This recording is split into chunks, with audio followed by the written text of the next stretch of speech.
মাত্র 25 বছর বয়সী বেগম জিয়াকে প্রথমবার দেখি সদ্য প্রমোশন পাওয়া মেজর জিয়াউর রহমানের বাসায় পাকিস্তান মিলিটারি একাডেমি কাকুলের একটি বাংলোতে। সেখানে 3 জন প্রশিক্ষক, মিলিটারি একাডেমির প্রশিক্ষক, তারা ছিলেন হোস্ট, আমি একমাত্র গেস্ট। এমনিতেই খুব জড়সড় ছিলাম, ক্যাডেটরা প্রশিক্ষকদের দেখলেই আতঙ্কিত হয়ে যায়। তো 3 জন প্রশিক্ষক, সদ্য আমি কমিশনপ্রাপ্ত ইস্ট বেঙ্গল রেজিমেন্টের, তারা আমাকে আমন্ত্রণ জানিয়েছিলেন মিলিটারি একাডেমির ট্র্যাডিশন অনুসারে। তো আমি মোটেই স্বচ্ছন্দ হতে পারছিলাম না। এমনি সময় বিকেলবেলা সন্ধ্যার একটু আগে সেই মেজর জিয়ার ড্রয়িং রুমে প্রবেশ করলেন 25 বছর বয়সী গৃহবধূ বেগম খালেদা জিয়া। তিনি একটি নাস্তার ট্রলি সহ নিয়ে এসেছিলেন এবং আমার প্রশিক্ষকদেরকে বললেন যে ওনাকে একটু শান্তিতে খেতে দেন আপনারা। তো তার বক্তব্যে কিছুটা স্বচ্ছন্দ হলাম। তারপর তো দীর্ঘদিন তার সাথে পরিচয়। 1978 সালে প্রেসিডেন্ট জিয়াউর রহমান আমাকে ডেকেছিলেন বঙ্গভবনে রাজনীতিতে অংশগ্রহণ করার জন্যে এবং পরবর্তী যে সংসদ নির্বাচন অনুষ্ঠিত হবে সেখানে যোগ দেওয়ার জন্যে। আমি এতই রাজনীতি বিমুখ ব্যক্তি ছিলাম, আমি মহামান্য রাষ্ট্রপতিকে বললাম, স্যার আমার পক্ষে রাজনীতি করা সম্ভব নয়, আমি এখনও ফুটবল খেলি, আমি এসবের মধ্যে নাই।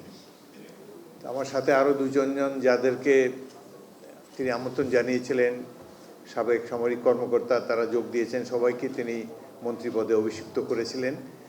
তো তারা যখন ফ্ল্যাগ লাগে ঘুরে বেড়ায়, আমি হাফ প্যান্ট পরে স্টেডিয়ামে ফুটবল খেলে ঘুরে বেড়াই। রাজনীতি থেকে এত যোজন দূরে ছিলাম। আমি রাজনীতিতে এসেছি বেগম খালেদা জিয়াকে দেখে। এই দল করতাম বেগম খালেদা জিয়ার প্রতি একনিষ্ঠ থাকার কারণেই। 1991 সালে আমি এবং আমার পাশে অবস্থ নুরুল ইসলাম মনি এবং আরেকজন, সেই সংসদে 300 আসনে মাত্র 3 জন আমরা স্বতন্ত্র সদস্য নির্বাচিত হয়েছিলাম। আমরা 3 জনেই বিএনপিতে যোগদান করেছি বেগম জিয়ার আহ্বানে সাড়া দিয়ে।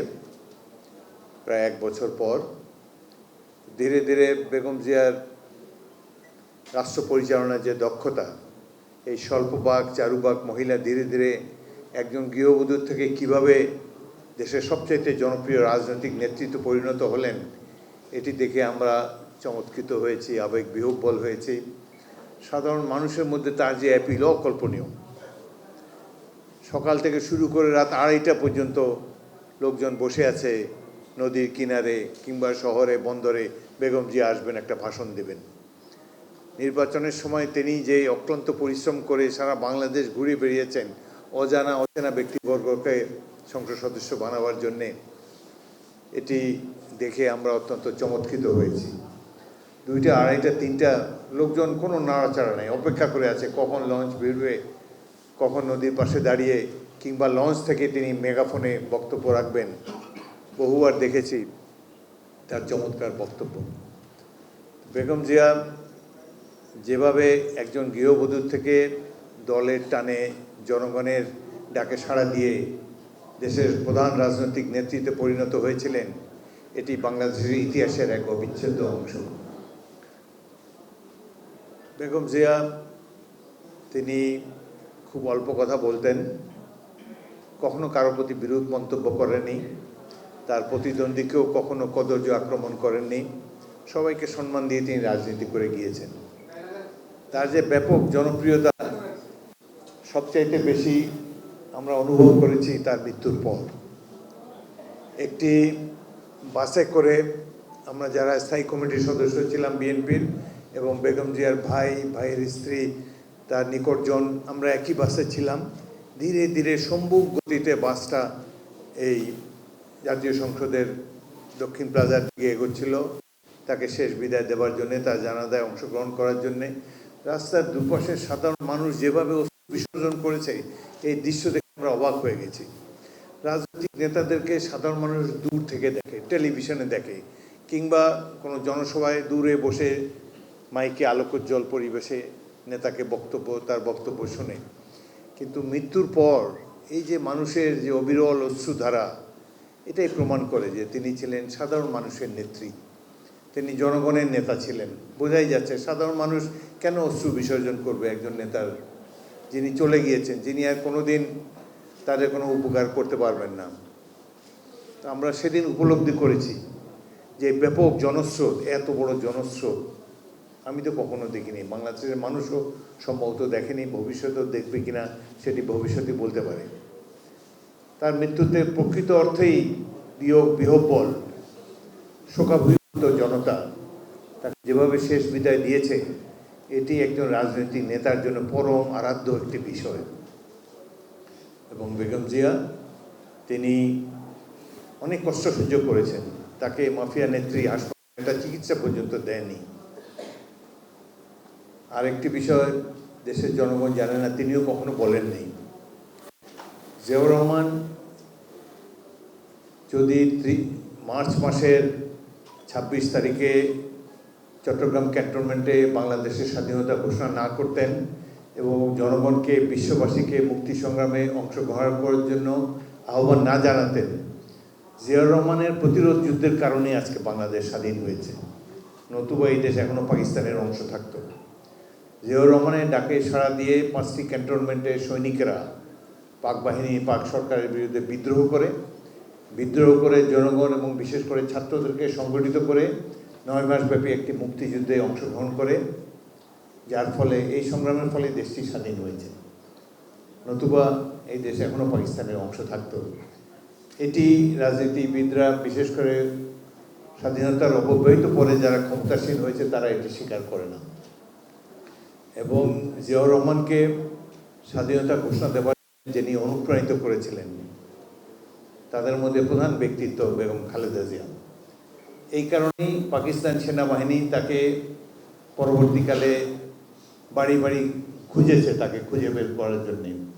আরও তো কত নেতা নেত্রী ছিলেন, তাদেরকে তো পাকিস্তান সেনাবাহিনী খুঁজেছে কেবল বেগম জিয়াকে, এবং জুলাই মাসের শেষ দিকে তাকে ঢাকা শহরে একটি বাড়ি থেকে গ্রেফতার করেছে। তারা তখনই অনুভব করেছে যে এই মহিলা একসময় জাতির নেতৃত্ব দিতে পারেন, তার মধ্যে সেই যোগ্যতা, তার মধ্যে সেই সাহস ইত্যাদি রয়েছে। যাই হোক, পরবর্তীকালে তিনি যেভাবে জনগণকে সংগঠিত করে স্বৈর শাসকের বিরুদ্ধে সংগ্রাম করে দেশে আবার গণতন্ত্র প্রতিষ্ঠা করেছেন, আবার জনগণের নেত্রী হয়ে 5টি আসনে বারবার জিতে জনগণের অপ্রতিদ্বন্দ্বী নেত্রী হিসাবে আবির্ভূত হয়েছেন, এটি বাংলাদেশের ইতিহাসের এক অবিচ্ছেদ্য অংশ। আজকে এই ছবিগুলো দেখে আমরা অনেক সুদূর অতীতে ফিরে গিয়েছি। মনে হয় যে তিনি জীবন্ত, এইমাত্র হয়তো এখনই একটু পরে এসে গাড়ি থেকে নামবেন। আমাদের জন্য অত্যন্ত দুঃখজনক অভিজ্ঞতা, তাকে আর দেখতে পাবো না। তবে আশা করি তিনি যে লিগেসি রেখে গিয়েছেন, জনগণকে যেভাবে অনুপ্রাণিত করে গিয়েছেন, সেটি দীর্ঘদিন বাংলাদেশের স্বাধীনতা সার্বভৌমত্ব রক্ষার ক্ষেত্রে অতন্দ্র প্রহরীর মতো কাজ করবেন। তিনি আজ নাই, তিনি এবং বেগম জিয়ার পুত্র সন্তান তারেক রহমান আমাদের মাঝে আছেন। আমরা আশা করব তার পিতা এবং মাতার পথ অনুসরণ করে তিনি এই জাতিকে দিক নির্দেশনা দেবেন, স্বাধীনতা সার্বভৌমত্ব যাতে অক্ষুণ্ণ থাকে। মুক্তিযুদ্ধের মাধ্যমে যে বাংলাদেশ আমরা অর্জন করতে পেরেছি, এই বাংলাদেশের স্বাধীনতার সার্বভৌমত্ব কোনোভাবেই যাতে কেউ ক্ষুণ্ণ করতে না পারে, সেজন্য আমরা ঐক্যবদ্ধভাবে তারেক রহমানের নেতৃত্বে বাংলাদেশকে এগিয়ে নিতে চাই। এই হোক আজকের দিনে আমাদের অঙ্গীকার। আপনারা যারা কষ্ট করে এখানে এসেছেন সবাইকে ধন্যবাদ, এবং পরাগকে ধন্যবাদ জানাবার ভাষা আমার নেই। অত্যন্ত দুঃসময়, সবাই যখন পালিয়ে বেড়াচ্ছে, অনেক জ্ঞানীগুণী ব্যক্তিরা যখন নীরব দর্শকের ভূমিকায় ছিলেন, সেই সময় স্বৈরাচারের বিরুদ্ধে আন্দোলন গড়ে তোলার ক্ষেত্রে পরাগ যে ভূমিকা রেখেছে তা অত্যন্ত প্রশংসনীয়।